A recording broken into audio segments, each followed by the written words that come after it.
પૂર્વ કચ્છમાં સતત બનતા કેબલ અને કોપર વાયર ચોરીના બનાવોને અટકાવવા લોકલ ક્રાઇમ બ્રાન્ચ એલસીબી દ્વારા હાથ ધરાયેલી કાર્યવાહી દરમિયાન મોટી સફળતા મળી છે.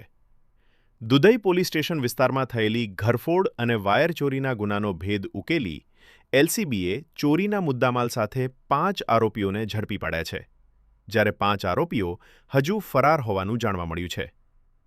પોલીસ મહાનિરીક્ષક ચિરાગ કોરડિયા અને પૂર્વ કચ્છ પોલીસ અધિક્ષક સાગર બાગમારના માર્ગદર્શન હેઠળ એલસીબીની ટીમ કેબલ વાયર ચોરી કરતા તત્વોને પકડવા સક્રિય હતી.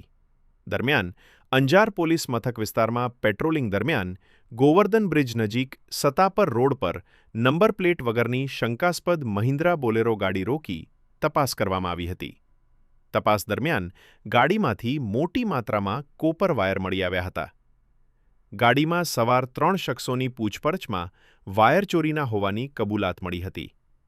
વધુ પૂછપરછમાં અન્ય ચોરીનો મુદ્દામાલ અંજાર નજીક એક વાડીમાં છુપાવી રાખ્યો હોવાનું બહાર આવતા પોલીસે ત્યાં દરોડો પાડી વધુ 2 આરોપીઓ અને ચોરીનો મુદ્દામાલ ઝડપી પાડ્યો હતો.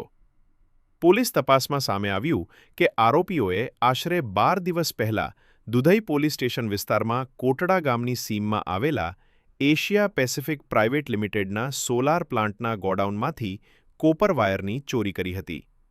આ અંગે દુધઈ પોલીસ મથકે અગાઉ ગુનો પણ નોંધાયો હતો. એલસીબીએ ચોરીમાં વપરાયેલ